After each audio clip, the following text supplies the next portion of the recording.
Welcome back, and I hope you had a good break. And it's now time for our final panel discussion of this year's TEF. We're going to take a look at where the translation industry is heading from here.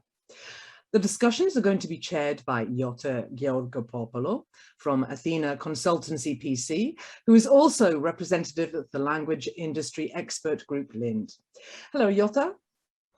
Thank you, Aminta, for the introduction, and good afternoon, everyone. Don't forget to send in your questions on this for this panel and vote on the ones that you like the most through the usual questions and polls tab on the right-hand side. And with that, I'm now going to leave you in the capable hands of Yota. Thank you again.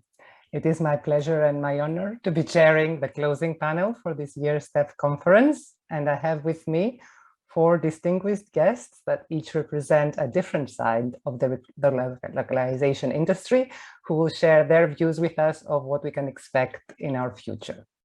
And first, we have Amanda Smith, who is joining us from London. Amanda studied languages and spent her entire career in media localization. She is currently Director of Language Strategy and Content Business Operations at Discovery, where she's in charge of content localization in 29 languages for Europe and the Middle East, and also access services in 7 languages. To do that, she manages tens of vendors and a multi-million-dollar budget. And I'm looking forward to hearing her take on how things are shaping up in media localization, which is one of the fastest growing localization verticals today. Hello, Yota. Hello, everyone.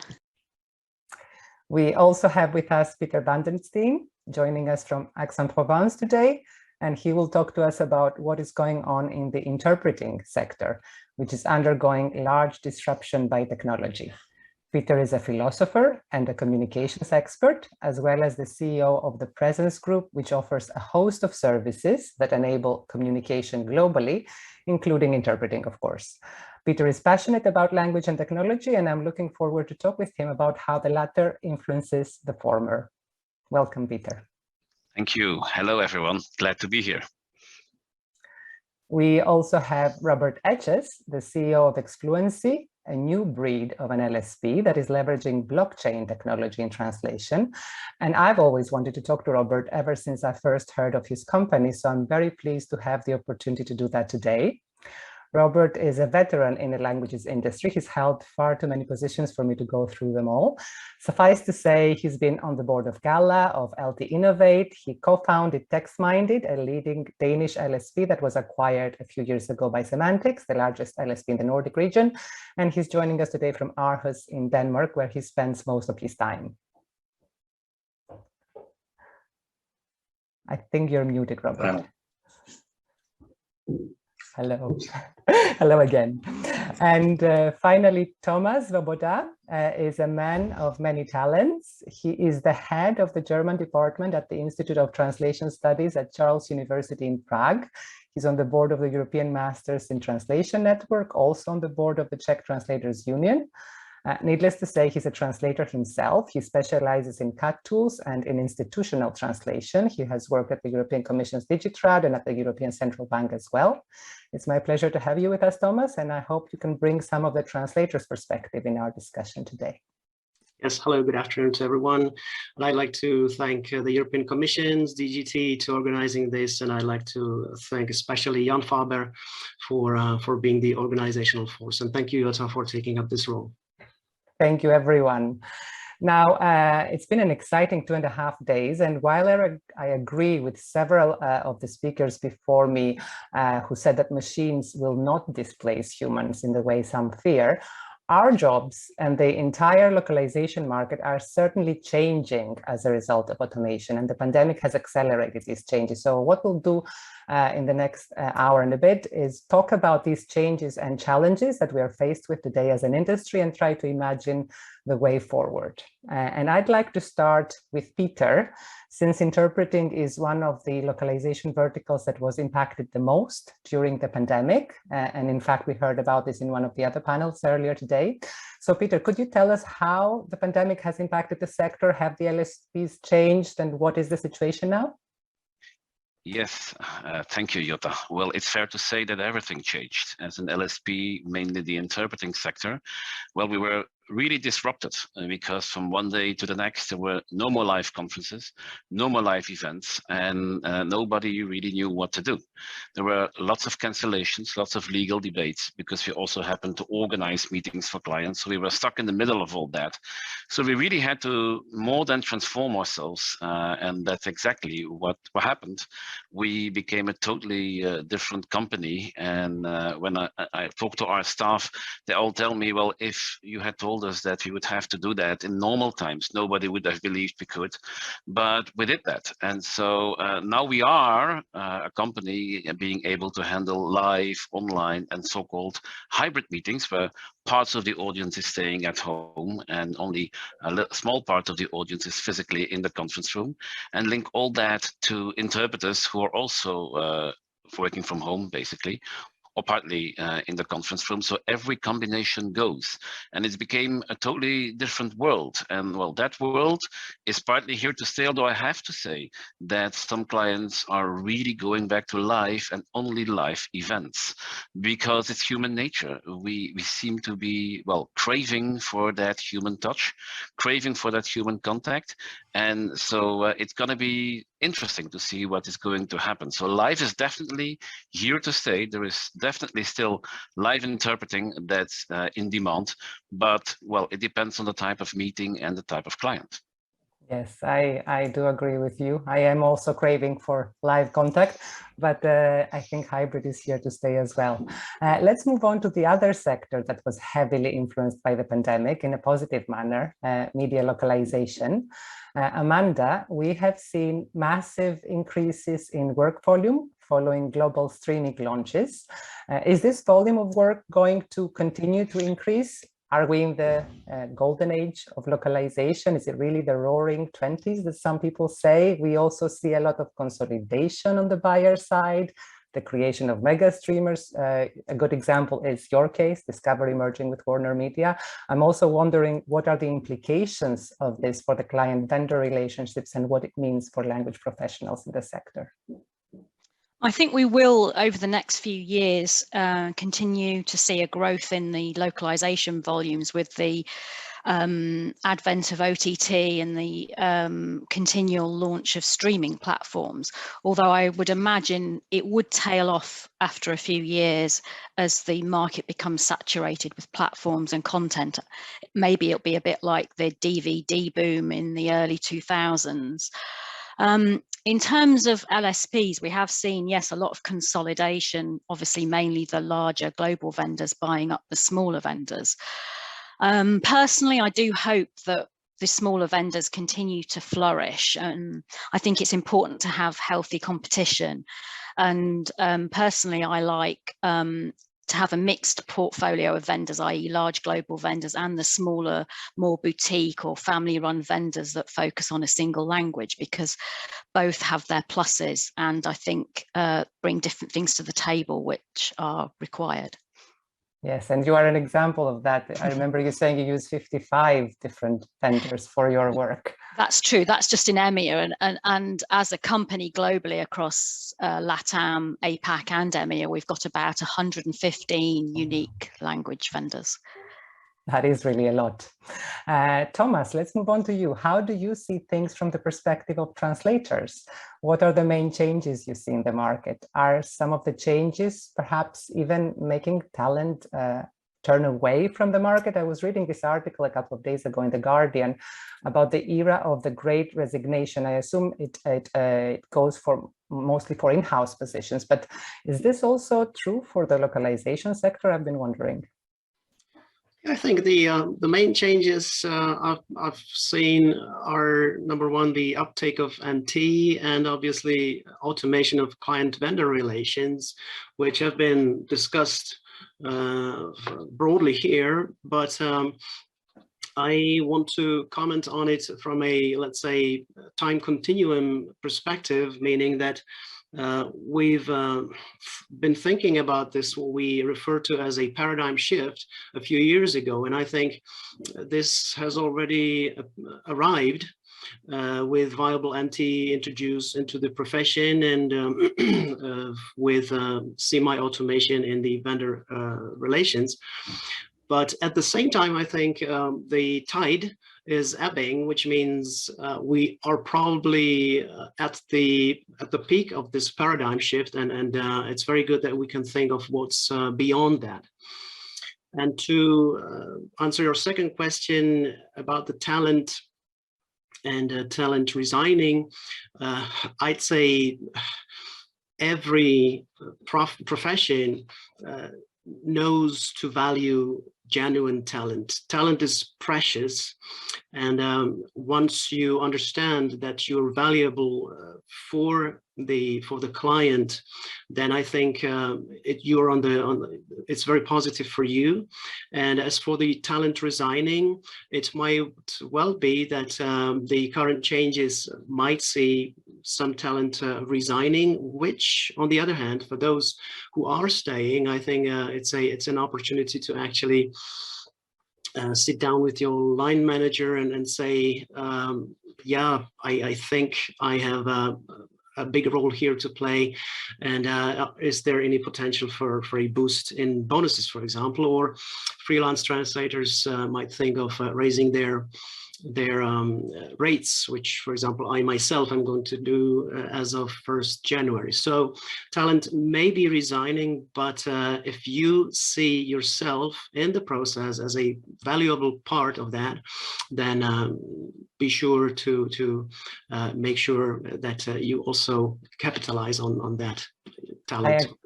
I completely agree with you. I think it's a good opportunity for talent these days, both in terms of rates, perks, and being recognized more. I know a lot of employers that are actually craving for experienced translators these days. Let's go to Robert now. Robert, you used to run a language service provider, but you believe the system is broken, and you came up with a new system that you've implemented in your company, Xfluency. Would you like to tell us how that works and what it is exactly? Well, I can try. It's a big question, but first a step back. Attended a lot of conferences, listened to hundreds of presentations. But what I've missed, and what I still miss, is an attempt to mirror what we do, what we offer, in the light of developments in society. Current business leadership still, in all walks of life, say that the fundamental goal of a business is to generate as large a profit as possible for its shareholders. But what do the Squid Games, for example, scream out to us about society, or the inability of the politicians at COP26 to produce more than hot air? What do millennials want in the 2020s? What do any of us want? And what is the language industry's role in this future? So the first step when you set up a new language company is to ask why. Why should you even be there? And the answer is not to make a lot of money. So for Xfluency, the first why answer was because we want to make a difference, because we want to respect the entire value chain, because connecting people and technology in the right way produces energy to fuel hybrid intelligence solutions. We call it not H2O, but H2T, two elements of humanity to one of technology. And the how are we going to do this? Well, by reacting to modern trends in society and technology, lifestyles, the search for a purpose, paying it forward, peer-to-peer communities, business ethics, God help us, sharing values, and of course, artificial intelligence, machine learning, and blockchain. And then the what. What are you selling? What are you doing? So for Xfluency, what we do is we create and nurture ecosystems that empower individuals and organizations to communicate. We don't sell translation. Quick summing up, mankind has never experienced more tumultuous times than now. And we in the language industry, we have a greater responsibility than ever to help our fellow man tackle this change by helping her to communicate. Same is not going to cut it. Our wonderful industry must sign up for the 2020s. We must change. And Xfluency is just an attempt to do just that. I'll get back to you on this. We're not selling translation in a moment, but I would like to go to Amanda, because in a way, what you are describing, putting clients or buyers of language services, let's say, together directly in contact with the people that create these services, is really what is known as disintermediation. It's a new business model. I believe even Anna Schlegel made a reference to that in her keynote yesterday when she advised translators to cut out the LSP.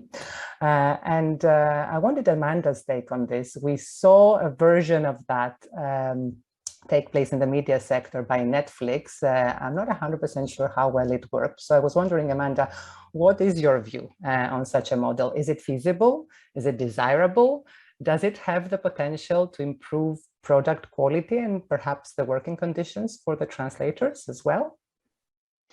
I think it can, and it does work in single market, single language media companies like SVT, Swedish National Television, or RAI in Italy, where they do have in-house teams, but they still outsource their overspill to LSPs. But I think for a large global company like Discovery, we've got 50 languages globally across EMEA and APAC and LATAM, and that equates to around 125,000 hours of languaging, subtitling and dubbing each and every year. So the scale of it and the thought of managing that internally is quite mind-boggling. You need to, first of all, you need to source the translators and ensure that they're properly qualified to do the job. You've got to have systems to manage them and place the work, get the materials back. Then there's obviously, you've got to pay them and make sure they're in the finance system. You need, I mean, obviously you want to automate it as much as possible with technology, but you still need you'll need a certain amount of people to troubleshoot and manage the system. And I think, in all honesty, Discovery is probably better placed, focusing on what it does best, which is creating content and distributing it, and employing the experts, i.e. the LSPs, to source the translators and work with the translators. Well, having 100+ vendors sounds mind-boggling to me anyway, let alone thinking how many translators this would equate to. Thank you, Amanda. But what is for sure is that technology certainly brings about changes in business models one way or another. So this is one example of such a different business model. And I'd like us to talk a little bit more about that. What are the effects of automation in our profession? What are these new workflows and new business models that we see as a result? So I'd like to go back a little bit to the interpreting sector with Peter. But before I do that, to kick off the topic, and since interpreting is undergoing so much disruption, I would like to open our first poll for the audience at the same time to see what the audience thinks. So if we could have the first poll, which is, will auto-interpreters be a default service by, say, 2030? What do you guys think? And while everyone votes, Peter, let's hear what you have to say on this. We already talked about how remote interpreting has been a trend in the past 18 months, and that hybrid is likely here to stay.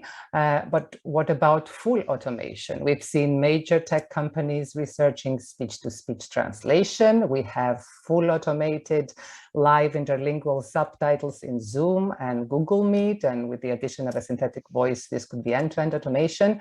What does the future hold for interpreting, in your opinion?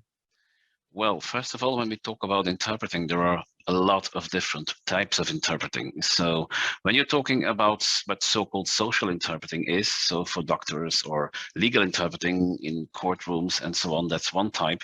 We are in conference interpreting, and there again, within simultaneous interpreting for conferences, there is a huge diversity of clients and audiences. And there again, it makes a difference what type of interpreting you're looking at. So I think that personally AI and automated translation will happen, and it is, by the way, already happening. We have already done AI-powered conferences for some specific type of meeting, but where the meeting for companies, for instance, for multinational organizations or for more social events requires also the human component, there live interpreting and human interpreters will remain very important. We see that a lot today.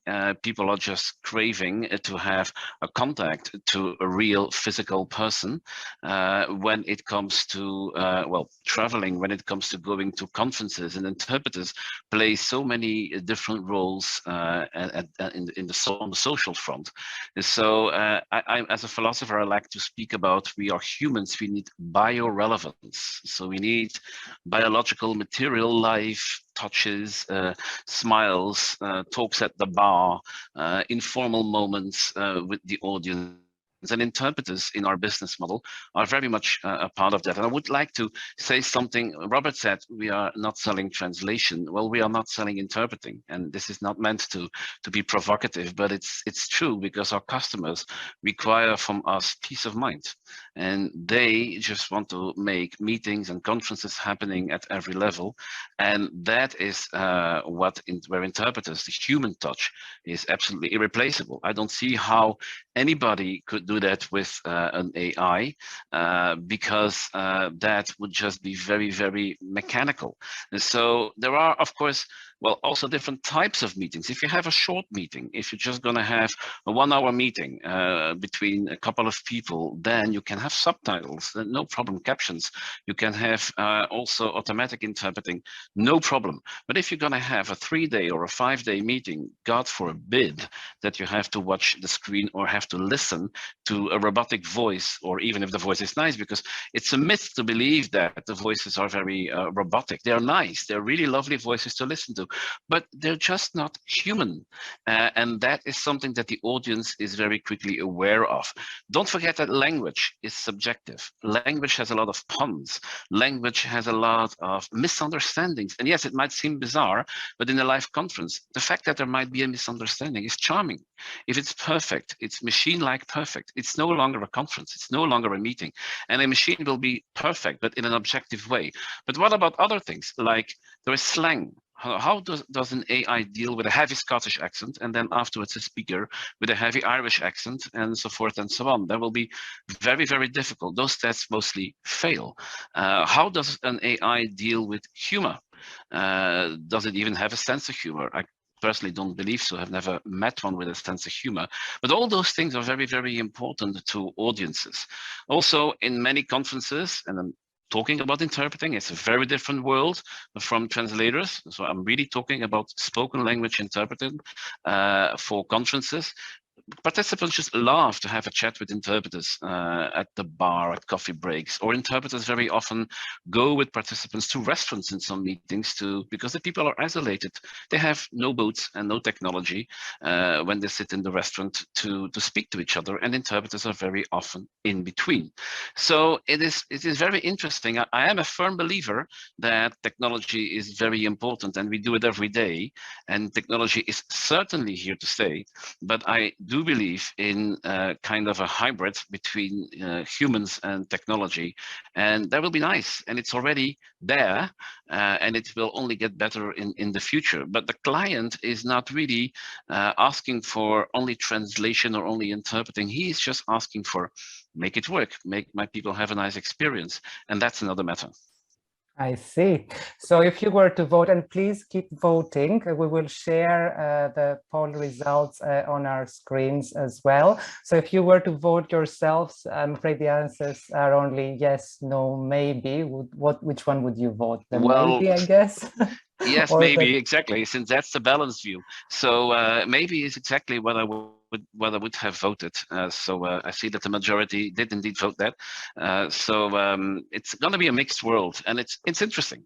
So the AI conferences that we have been doing work perfectly well, and AI for certain objective conferences, so without a lot of humor or metaphors, or certainly without much poetry or jokes and puns, works perfectly well. But it's also known that there are some very important glitches which have already happened in the world of AI interpreting. And well, basically it's going to be a mixed world, and that makes it interesting. And as Robert, I know that's one of Robert's points, says, well, there is so much in the world that can't be translated because there's no budget. Well, this is something that AI interpreting will certainly solve as well, because so many conferences that can't happen, well, there we could try and use AI interpreting. Why not? Because otherwise they don't happen at all. Yes, I agree with you. So let's lock the poll, please, and share the results on our screen. So I guess what we're saying here is it depends on the use case, and our audience seems to agree with us with the maybe. About half of the audience thinks it's a maybe, and then we have a quarter saying no and slightly fewer saying yes. I'd like to go back to Amanda to talk about what the buyers of localization services think about automation. What do you expect as buyers in terms of automation? There's a lot of disruption from technology in the media sector as well, with the synthetic voices that Peter mentioned, and some of them are actually nicer sounding these days. So will dubbing be performed by robots in the future? What do you think? I mean, personally, I'm very interested in automation and how it can be used in subtitling and dubbing for media. And it already is being used by the LSPs, particularly for subtitling. That's machine translation. But I do caveat it that it's not the magical silver bullet that a lot of people outside the localization industry think it is. And that's one of my biggest challenges working in a large American company. A lot of native English speakers think, you know, that localization should just be performed at the touch of a button. So that's one of my personal challenges. And going back to the speech synthesis, someone actually internally at Discovery posted a clip a few weeks ago, and it was a clip of Jack Nicholson and Tom Cruise dubbed into Spanish with AI. And to someone who knows nothing about localization, on the surface, it looks great. It's magic, you know, the answer to all our problems. But if you sort of scratch below the surface and look at actually what's involved, it's not quite as straightforward. I mean, first of all, I don't know how the translation was done, whether they used machine translation or not. But if they did use machine translation, they would have needed a post-edit. Mm-hmm. And then the actual Spanish voices need to be recorded by sort of standard voice talent. And then the AI is simply used to do the lip syncing and to make the Spanish voices sound like Jack Nicholson and Tom Cruise.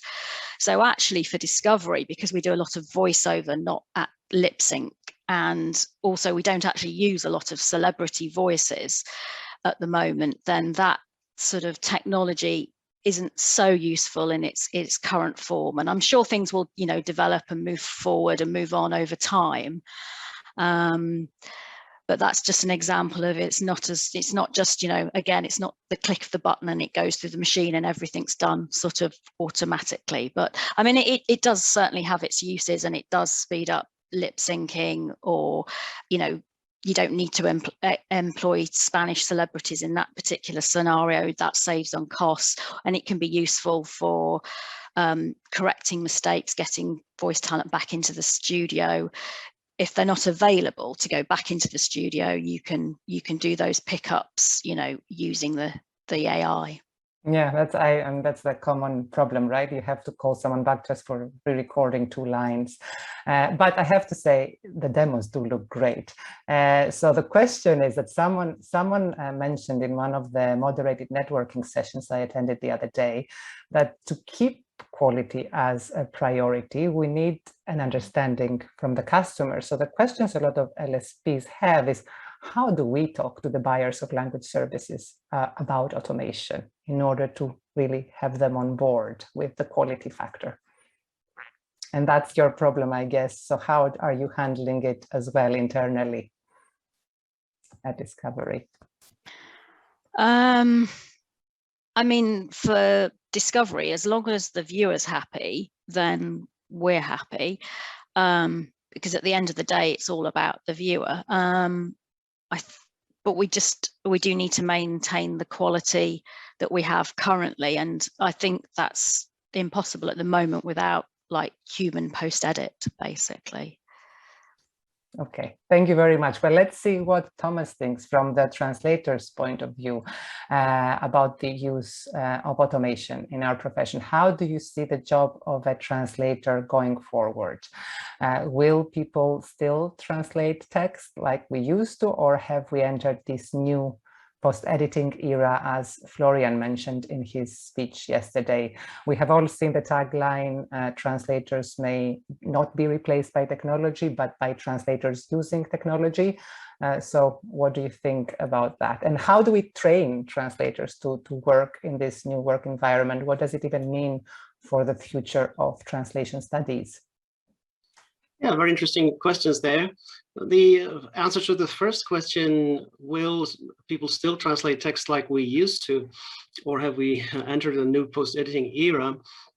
I think the answer to the question is dependent on how we actually what we understand to mean post-editing. What is it to mean? Does it mean to actually leveraging text in a CAT tool, or is it using MT that completes the phrase when you start typing? This is one of the ways how to see post-editing, but you also have the other way where you have a dedicated scenario, dedicated platform, so to speak, where you simply post-edit what's been offered in the what's been offered online, and you're not using a sophisticated text editor to do so. So there are various scenarios, and I think it really depends also on how happy the translators are. And I think we have entered a new post-editing era when it comes to using MT in a CAT tool. Not really when it comes to leveraging text outside CAT tools. This is not, I think, this is not a prevalent method. For your second question regarding translator training, there's quite a lot happening already and has been for many years now. Many translator training institutes have introduced CAT tools training many years ago. We are seeing machine translation post-editing being introduced in classes, and we also try to engage trainers to use CAT tools in their specialized translation seminars, which means we want to connect the technology competence with the translation competence. And speaking for European Masters in Translation, the technology is a very dominant feature under the competencies that EMT want member institutes to actually have introduced in their translation training. So there is a dedicated work group in the European Masters in Translation, which is called Technology Work Group, and there is it's chaired by Jos Markens from Dublin City University, and there we discuss cutting-edge developments, literature, we exchange on best practices, and so on. So we also try at conferences, for example, to cover all the latest developments, so that all the institutes that are part of EMT know where we're headed. We also try to foresee what's in the pipeline, so to speak, and the EMT institutes are invited to actually implement those features in their training. And we try not to stay behind the development. We see it's a very dynamic one. So, for example, for the next year, we're planning an update on the competencies catalog, which EMT uses to evaluate the training institute's quality. And you also asked about the future of translation studies. Oh, there I'd say the future of translation studies is bright, as is that of translation itself. And there's so much to explore, even if there are no translators to be trained, which I don't think it will ever happen, but there's so much to be explored in translation and interpreting studies. So perhaps for anyone out there considering a PhD in translation studies, go ahead and file that application. It's a great career path. There seems to be a lot of focus on technology, as you say, in university curricula. I was attending a session yesterday on this topic, and technology was literally everywhere, and it was heavily discussed in the chat as well. I wonder whether the translators of the future will be able to translate without technology. I don't know what you think about that. Maybe there's too much of it, and we need to just, go back to the basics at some point. I wonder sometimes. Yeah, it concerns the requirements and the competences that a translator and or post-editor needs to have in their bag. I think for the really outstanding post-editors, translation competence is crucial, because what you're using then in your post-editing practice is the transformations, what you do with language in the target language, what you do when you're translating. You learn to transform the language much more as a translator as compared to a post-editor. So if you learn to be bold enough and have your own say, then you can argue with the machine what it is providing. If you don't have this experience, what you can achieve by those transformations, I think you get manipulated by the machine translated text much more. Yes, I fully agree with you there. Now, one of the most frequent discussions I've seen in translator forums recently is the topic of translators' pay. And this was also raised a number of times during this conference. It's very much linked to business practices that have to do with the implementation of technology, particularly machine translation. And one of the recurrent complaints from translators is that when machine-assisted workflows are introduced, they result in lesser pay for them in many occasions. So I'd like to open our second poll for the audience, please, to see what payment structure does our audience think is best for them. Is it better to be paid per word or per minute of video if you're in subtitling, as has been the case so far, with any additional discounts that may come with the use of CAT tools or machine translation? Or is it best to be paid per hour of work? Please cast your votes. And while people are voting, I'd like to go back to Robert and hear what he has to say on this topic, because Robert told me the other day that he believes that with the introduction of CAT tools was the beginning of the race to the bottom in terms of translators' fees. So I'd like to hear from him how you handle fair payment for language professionals at Xfluency, and what is your proposal on this topic? Yes, thank you, Yota. Yes, we've been caught in this horrible CAT vortex for all the years I was a freelance translator, and there was a lot of years and millions of words. By the end, being an owner of an LSP with 90 employees and hundreds of freelance colleagues we were working with, it was almost sickening to see how every year we had to negotiate a new rate for 85% hits, etc., and sell words so they were carrots and potatoes. People who work with language were professionals and should be treated as such. So the only way to do this is with hourly fees. And not only with hourly fees, but you decide yourself what your fees are. In our first community at Xfluency, some of the communities aren't very big yet. And there was a clever Chinese specialist in a specific healthcare area who put his hourly fee at $100. And he got 2 or 3 jobs at that price and made some serious money really quickly because his small community, micro community wasn't very big at the time. So he did well on his $100 an hour, and that's just fine because that was what the market was saying he could do. He was the best. So the way we do it is that by having a closed ecosystem on the Xfluency platform, we set a standard rate what we think you can deal with in an hour, and you say what you want for an hour. and then the platform learns how you work, and then make sure, our goal is always to make sure that if you say you want 50 euros an hour or 20 euros an hour, whatever you want, that you get it, that we pay you for the time you spent. So the editor has to learn how you work to respect that. And then you get work no matter what your price is, if your trust chain, if your quality score is the best. So everything that's done, everything that's enhanced in our platform is trust lined by a peer, by a colleague.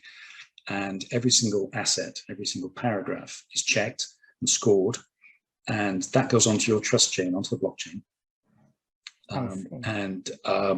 You can actually say you have a blockchain guaranteed reputation. So we know, for example, Amanda, crazy going to LSPs, spending all that money on a middleman.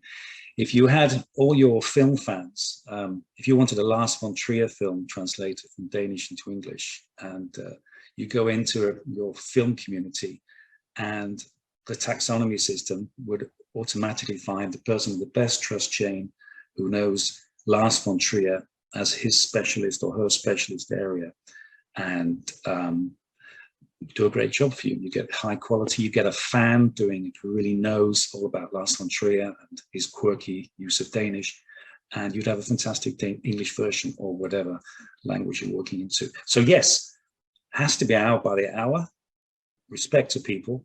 And then on top of that, of course, over and above paying people, I think the other challenge we face is in our industry, we pay people whatever they're typing. I remember as a freelancer getting to the 1st of January and thinking, oh, I'm back to zero. Here we go again. And I only earned money if I was pushing the keys, and I can only use 2 fingers. So it was painful. But in our ecosystem, we also reward people with our language coin, with our cryptocurrency. And you earn crypto, you earn XFL every time you create a new piece of language, every time you create a unique asset, bilingual asset. We reward you over and above, of course, your hourly fee with XFL, with the language coin. So we want in that way to pay forward. We want the community who create language, which is then shared with other people, to actually benefit in the gains and the long-term gains, not just in the 3 hours they spent doing a great piece of work on a Lars von Trier film. Well, it'd be more than 3 hours, I suppose, but also earning when the whole community produces data that can be shared with the larger community, and in that way, the coin will share the value of the whole community with each individual.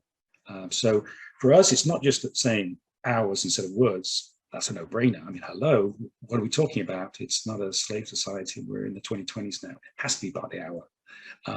But on top of that, we also want to reward people more long-term.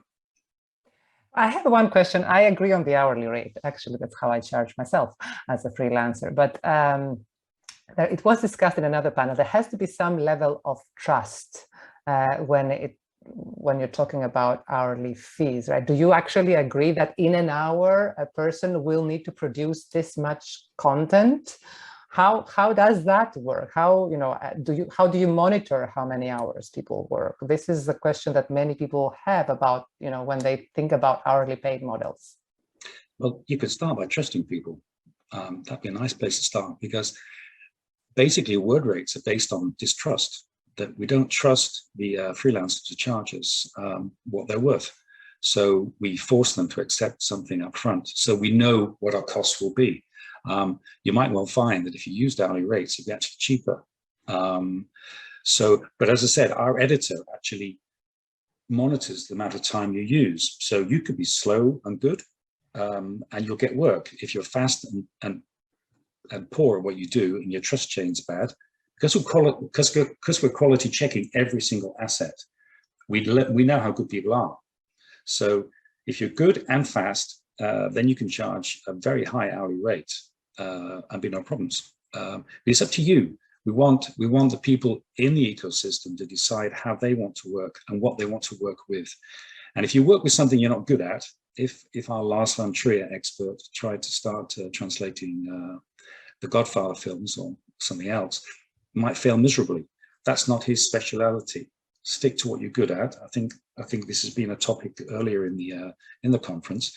Stick to what you're good at. If you are a professional translator, then become a subject matter expert at the same time. That's what we need. We don't need jack of all trades. That's what I was. I was a very good jack of all trades, but it was crazy that I translated so many different types of texts. We want people who really specialize. If you're in healthcare, work on Alzheimer's or kidney disease or diabetes, you don't say, I'm a life science translator. That is nonsense. What are you really, really good at, and get work in that area? You're really talking about deep specialization then. Okay, let's see what the audience thinks. Let's lock the poll, please, so we can see the results on our screen. And I'd like to also give the floor to Thomas, since he represents Translators Union. Perhaps he would like to comment on the results of the poll and say what his point of view is as well. Yeah, thank you. I also think it's important to be paid according to what your value for the customer is. I touched upon this in the beginning, saying once you believe your job is a crucial one for the business or for the client, you're free to name your price. How do you find out? It's for example, if you happen to receive jobs that are high visible jobs or high responsibility jobs, or when people turn to me, clients ask me to provide translations that are meant for tenders, there I can see, oh, this is a high tier thing, and I can require a high hourly rate, for example. So I also obviously would recommend to have specific ranges for specific clients and specific product offerings and services. So it does not hold true that one fits all. Thank you very much. I completely agree. Now let's talk a little bit more about what our jobs will look like in the future and what skills language professionals need to have and what tools they will need to work with. And I'd like to go back to Peter and interpreting. What are the new tools interpreters will be using going forward? And do these tools affect the skills that they need to have in order to perform their jobs? Well, thank you. That's indeed a very good question. There are so many tools, there are so many technologies that have arisen during the pandemic, so many platforms where now we can have multilingual conferences. So it's important for interpreters and also for people who train interpreters to make them familiar with as many of them as possible. There is a lot of similarity, but there are also a lot of differences. And those same platforms will also be used in the so-called hybrid interpreting, where part of the interpreters or part of the audience or both are working from home. So getting familiar with the technology is certainly a very important skill interpreters can have. Of course, they still need to be outstanding linguists. Don't forget the basis, because we'll be talking about technology. And unlike in written translations, there is still not so many tools available for live interpreters during a conference. There are some things that are starting to happen. Like one of the most difficult things in interpreting is numbers. So there are now software that helps interpreters and projects on the screen numbers for them just to read, which is a great help when you're doing the general assemblies and so forth and so on. There's some interesting software that pre-translates speech to text, so the interpreters can have an assisted performance, which is also greatly reducing stress. So getting familiar with those background technologies, if I may call them like that, is also extremely familiar, besides getting familiar with the meeting platforms. And there are an awful many of them. There are specialized interpreting platforms, but now they all start to connect to Zoom, to Microsoft Teams. So you need to all know all of these and more. And in the future, well, a lot more is going to arise. I mean, you probably all read that we are talking about the development of the metaverse. So when we are going to have virtual reality conferences, what's that going to do to interpreting? That's going to be interesting. Are they going to appear as avatars, not appear at all? So what that's going to do, it's still far way off. I mean, it's going to be probably in 5 or 10 years maximum, but we should watch that and keep an eye on that. And as I said before, well, next to the technology, they should hone and develop their social skills, because the human touch is still making the difference in the interpreting space. That's why I stress again, it's a very different world from translating, because well, if you talk about interpreting, you're talking about meetings, you're talking about people getting together, and by definition, that has always been a human thing. So, and then interpreters need to be extremely flexible. They need to be willing to switch between different worlds, between live, online, hybrid worlds. And I know that in the beginning, before the pandemic and beginning of those technologies, they really kicked off in 2015, but only gradually. It's the pandemic that accelerated everything. And many interpreters were very, very hesitant to use that because they said it's going to kill our business. It's going to push down the rates. And so we have all had to rush through that. And then with Robert there again, there is some scope to do something about how to define your online rates. In interpreting, it's obviously not by the word, it's always by the hour, or it's by half day or by full day. But there are different models also there starting to appear. And when I mean flexible, we have seen that some interpreters have turned themselves into different things. Like some have become multilingual negotiators, negotiating contracts between clients, no longer translating, but just knowing the subject matter, and then just being present at meetings between two CEOs, for instance, to negotiate a contract. Some have become moderators because, of course, multilingual meetings need to be moderated. So, and that ties into what Robert says. It's about specializing. I believe that the same goes for interpreters. Why not having interpreters that do specialize in Alzheimer? There are some of them around that call themselves also medical interpreters. But again, I agree, Robert, it's a very broad term, and it's going to be all of that as well. And in that field, AI can, of course, all those technologies I've been talking about, all that software, can be a great help to suggest the right terms as the conference goes on, and so forth and so on. And another thing that the conference does, or the technology, sorry, does, it enables the meeting to be written down, to be reported. Minutes are being made and generated much more easily. And some interpreters have now a complete service offering. They're not only interpreters, they are also doing the whole note-taking, producing reports of the meeting. And of course, well, they can make a lot of money if they can all do all of that. As Robert again said, as if they're that good, then they will be very much appreciated. And this is still very much also a world where, well, if the interpreters are liked by the customer, they will get to work for them over and over again. Human connections are extremely important. So that's, I think, what's going to happen. It's all full automation is not going to be for tomorrow, nor I think is it very desirable in the interpreting space. A lot of diversification, I see. And at least technology, helps to reduce a little bit of the cognitive load for interpreters with what you're saying. Sure. Thank you very much, Robert. Peter, going back to Robert now, I've seen that you don't use translators at Xfluency, but you're making a call for bilingual experts. Could you explain why and how you are recruiting them? Yeah, sure. So in all the years I've been in the industry, too many years, I've heard clients complain that the translators don't know what they're translating. And same amount of time, I've heard translators complaining about, oh, this terrible translation in this translation memory. Do I really have to use this 100% hit?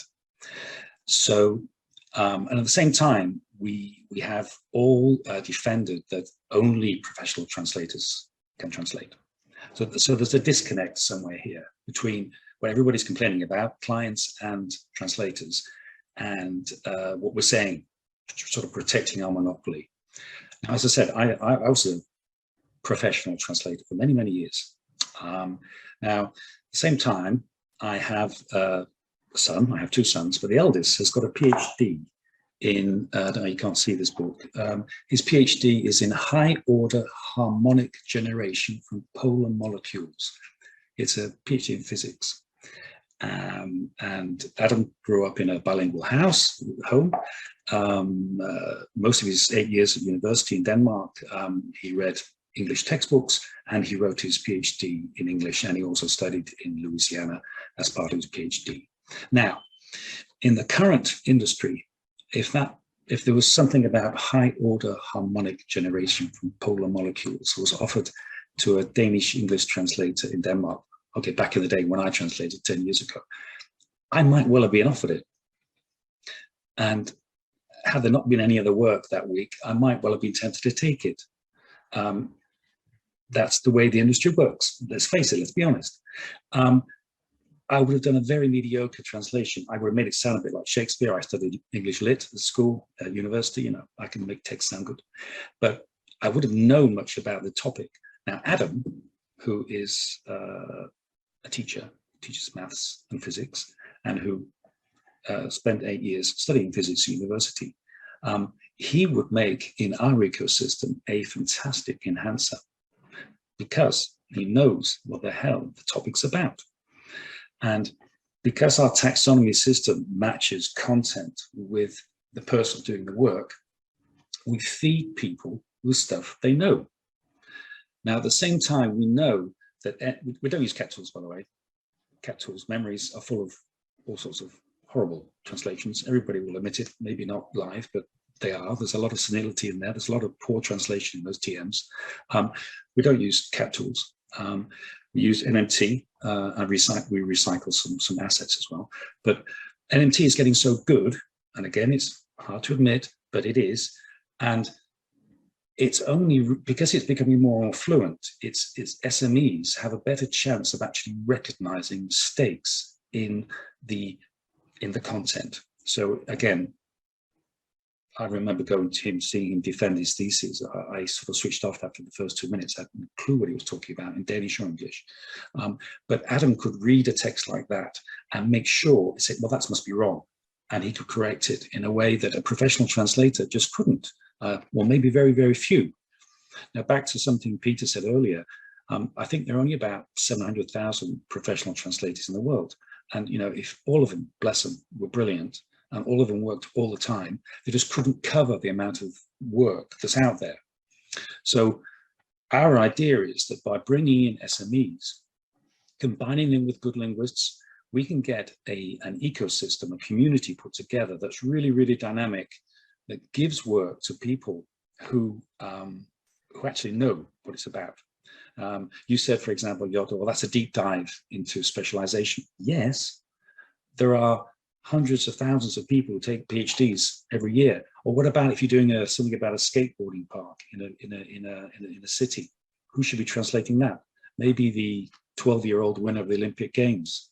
Maybe she'd be a better person to improve a text, to enhance a text, than an old fuddy-duddy like me, who thinks he's a professional translator and does everything, you know. So horses for courses.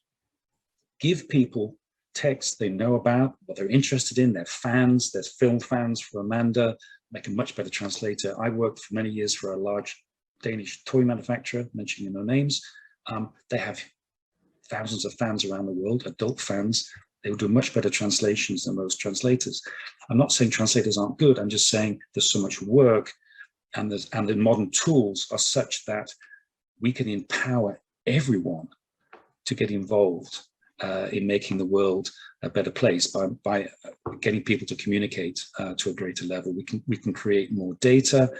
We can for less money, because we're cutting out the middlemen, of course. We don't need those LSPs, remember.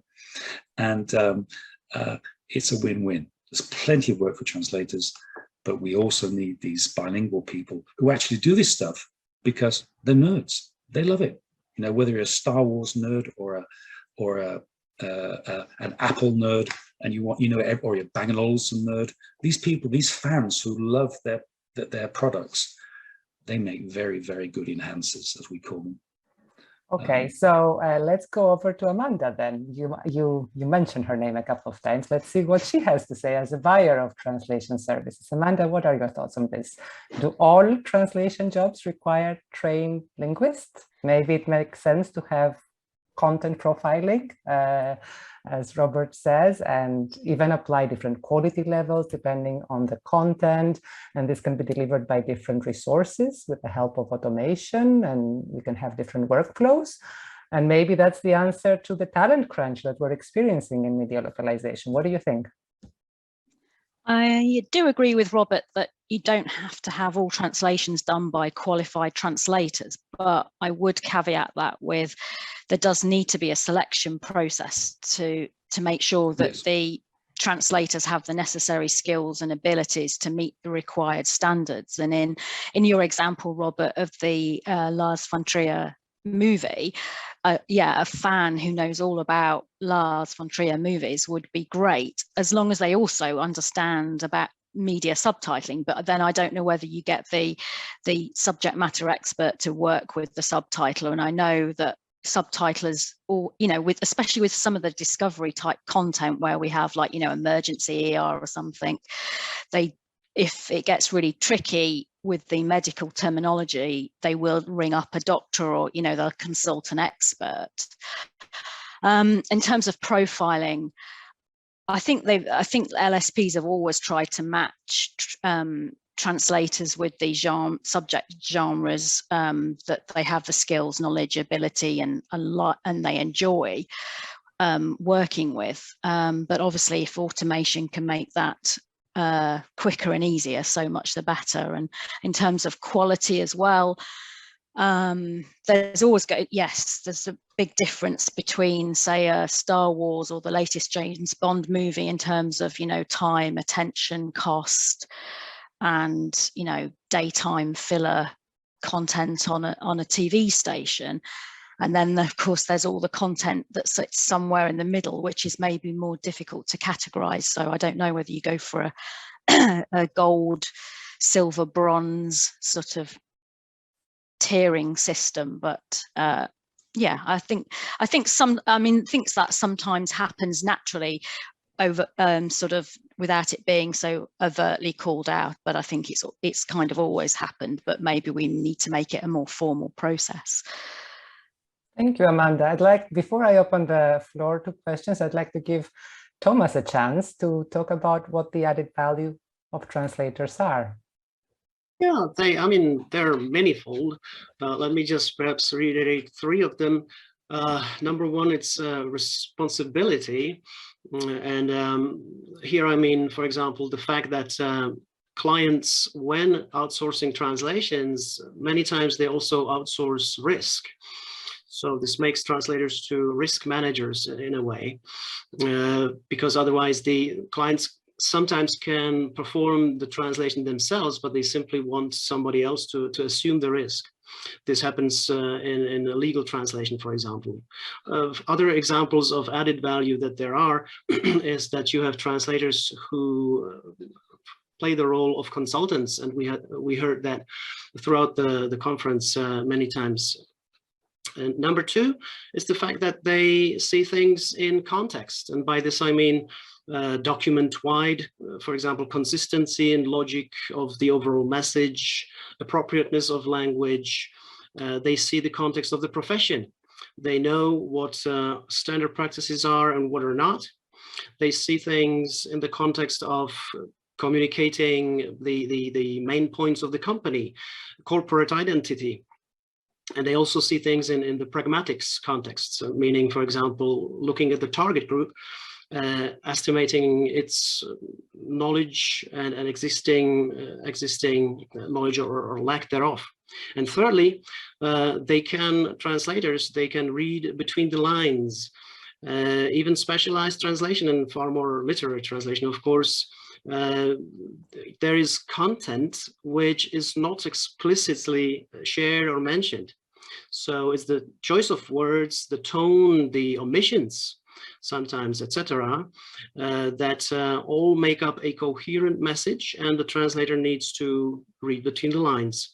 So there's much more to translation than just rendering words. Machines render words, but translators render meanings.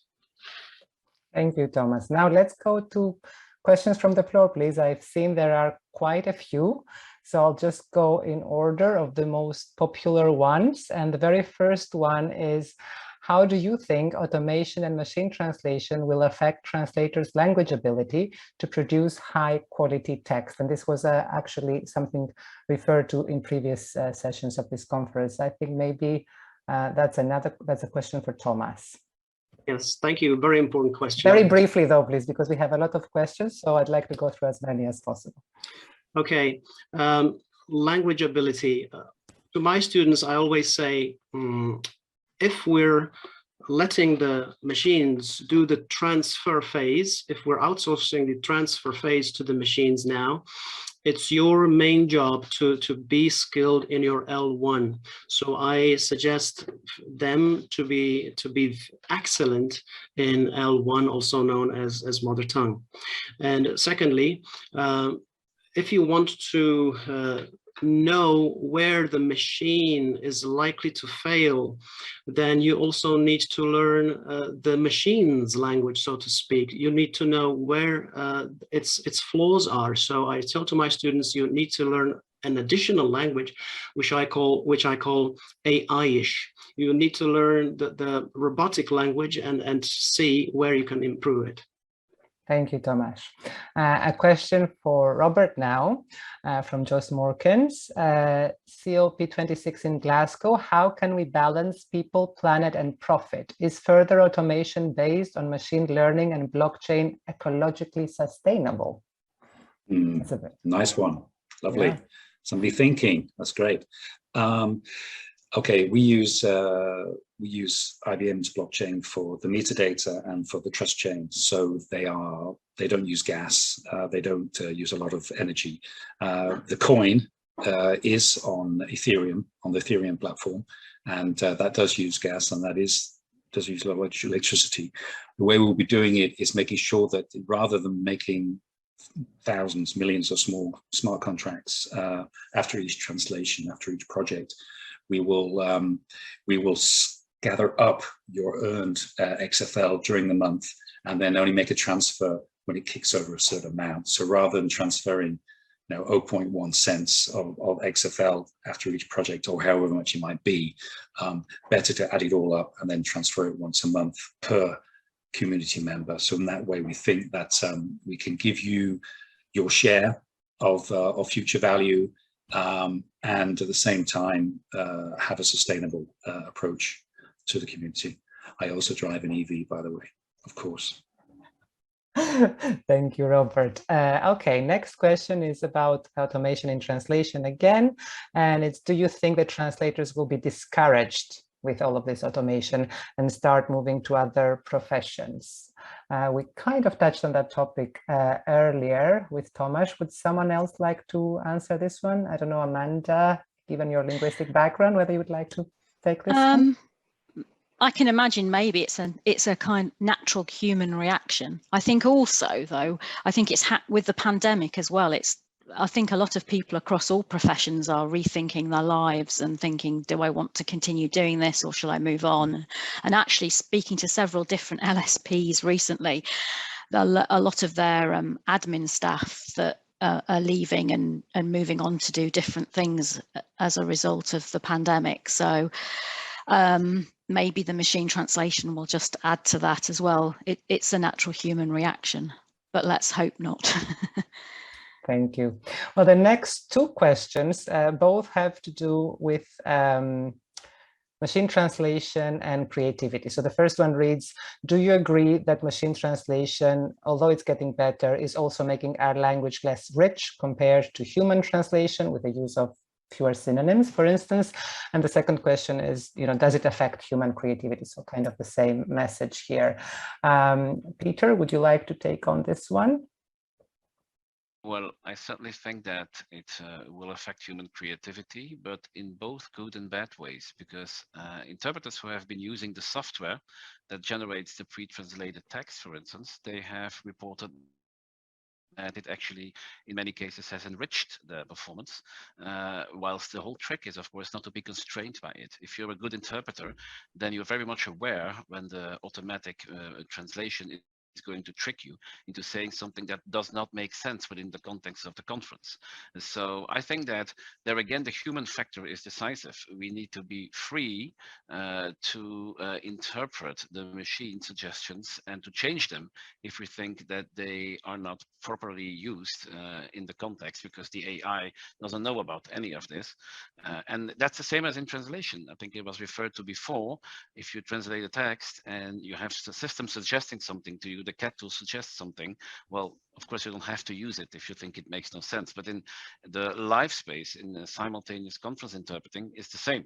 But it can enrich, because we all know as interpreters the words that don't come. And if you don't have the word, what can you do? Where you can just fail or paraphrase or whatever.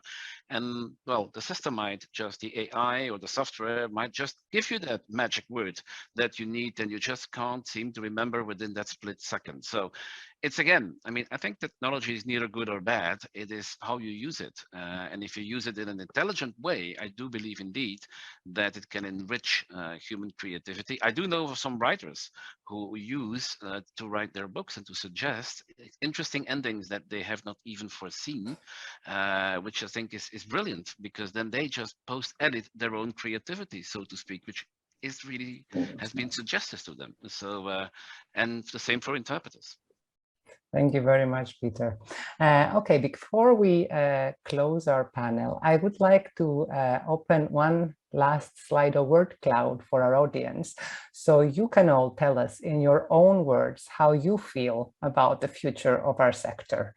And while our audience is posting their answers, I'd like to give the floor to each of you for one parting thought. Please be brief if you can. So when you think about the future of localization, what do you see? What are you excited about? How can we make sure to design and implement clever technologies that contribute to creating sustainable workplaces? What is your advice to language professionals? Robert, let's start with you. Yeah, well, it's very exciting times, isn't it? It's let's stay upbeat about this. And you know, all the years I've been in the industry, people have been bashing themselves over the head, saying, "Oh, Judgment Day is arriving." It's really exciting. There's never been more to translate, and technology is opening new doors. I think I would like to end where I started by saying, let's just make sure we put humans, people, center stage, and they're the ones that count here. So let's just have the right humane mindset when we go through these technological doors, and make sure that work remains fun, interesting, and that we share with others. It'll be a prosperous, exciting future, I'm sure. Thank you very much, Robert. Tomasz, what about you? What are your thoughts?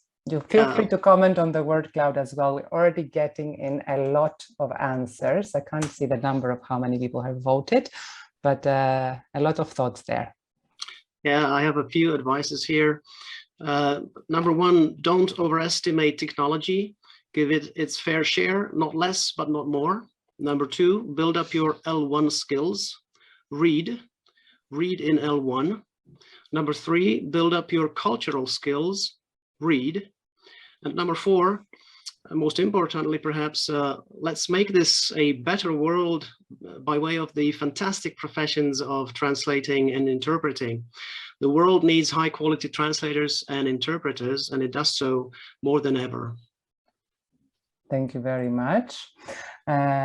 Peter, over to you. What do you think? Well, I What's your would say, advice? yes, I would say automize as much as humanly possible. And the word humanly here is very important, but never lose the human touch.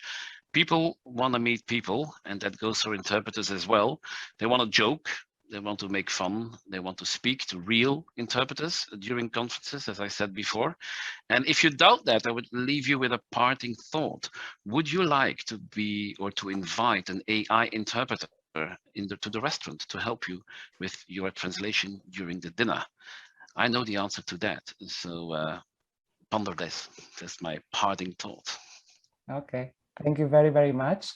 And Amanda, what are your thoughts and what's your advice? Well, in media translation at the moment, there are very large volumes, as we mentioned earlier. So translators are in the driving seat at the moment. My advice would be to embrace technology. I know that's very easy for me to say, but it's not going away anytime soon. It's going to develop and advance. And if we can embrace it and work with it, it'll be more positive. And I think we need to apply that to all areas of our lives, not just translation. Thank you.